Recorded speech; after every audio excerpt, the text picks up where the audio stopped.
Days in the Sun, A Journey to the West fan fiction written by Jukebox Draws, read by Jukebox Draws. Chapter 1, Immortal. Once upon a time, in the hidden heart of China, a handsome monkey king lived on an island of flowers and fruit with his subjects. He ruled over this island and brought peace and prosperity to his people. The king was beloved by all on his island, and they called him many great things: splendid monkey king, great sage, equal to heaven, to name a few. His courage knew no bounds, for he was one of the greatest warriors that would ever live. With his golden cudgel by his side, he held the strength of an army within his fiery, tempered blood.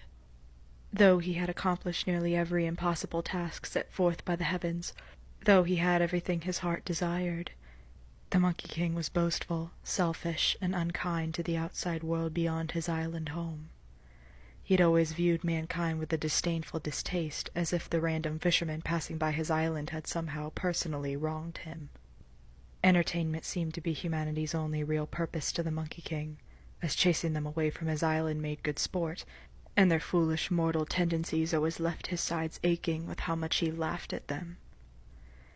That was until he actually got to know one of them. "Hey, watch where you're going!" Tong Sanzong quickly looked up from the scroll he was reading and ducked, just barely missing the bucket of water that was about to hit him square in the face. "Apologies, Mr. Chen." Sanzong quickly rolled up the scroll and placed it in the basket hanging over his arm. The older man rolled his eyes. "You need to pay attention, young man. Get your head out of those scrolls for once," he huffed before turning on his heel and continuing down the road, water sloshing in the buckets he held over his shoulders.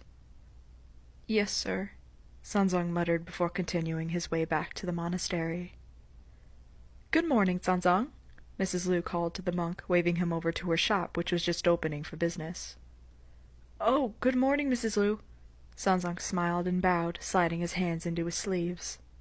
"What are you reading this time?" the old woman smiled. "Oh, it's a wonderful story. This land's history is so rich, I couldn't put the scroll down for even a moment. You see here." He opened the scroll again to show her. "This is where the lovely princess meets the daring king, but she won't discover that it's him until—" Sanzong would have told Mrs. Liu about the scroll all morning, if it weren't for the tolling of the monastery bell. "Oh, I have to go. Bye, Mrs. Liu." Sanzong nearly tripped over his own robes as he picked them up to run. He pushed through the morning crowds and leaped over people bending over to lift up the tarps to their businesses. "Such a strange monk," they all would say.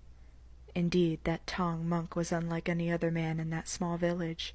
While most of the other monks busied themselves with prayer and spreading the message of Buddha, and of course Sanzong did those things as well, Sanzong, though, mostly busied himself with reading scroll after scroll that documented the history and folklore of his beloved country. The monk would go through nearly an entire library of scrolls in one short week. The head monk often discovered Sanzong still awake into the early hours of the morning, rolls of parchment scattered across the normally tidy room. "Sanzong!" the head monk called. The pale young man swallowed the bite of breakfast in his mouth, though he wasn't finished chewing, and stood at attention. "Yes?" "Come with me." Sanzong followed the elder man out to the center courtyard of the monastery. He smiled softly as he felt the cool morning breeze brush over his face, carrying the chirping of birds just waking up and the hum of cicadas. "What did you need of me, sir?" Sanzong nervously fiddled with his hands in the sleeves of his robe. "We have an assignment for you. There is a mountain just off the coast, perhaps you've heard of it. Mount Huaguo, the mountain of flowers and fruit."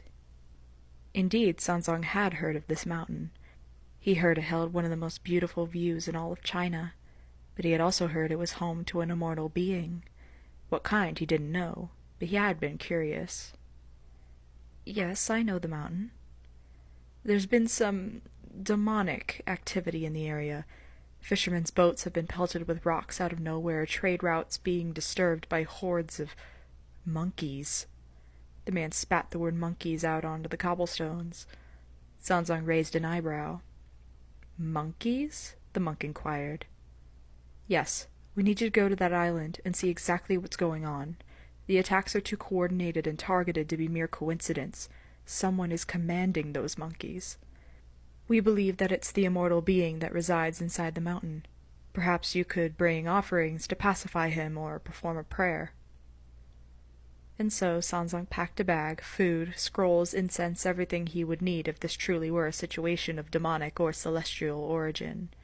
He was given a boat, just big enough to not be considered a raft. He cringed at the thought of spending all day trapped on the small hunk of wood, but who was he to complain? He wasn't paying for it. A small crowd had gathered to see him off, as they had heard of his special quest to the mountain just off the coast. Sansang noticed a few men making bets and exchanging money. A tiny scrap of paper indicated whose bet was whose, and whether or not he would come back alive or in pieces. The monk rolled his eyes and stepped into the boat, placing his bag in the storage compartment, complete with an iron lock, as he heard the mischievous monkey army tended to steal anything that wasn't bolted to the ground. As he pushed off, he gulped as he saw a few of his fellow monks clasp their hands together in prayer. To be continued in Chapter 2.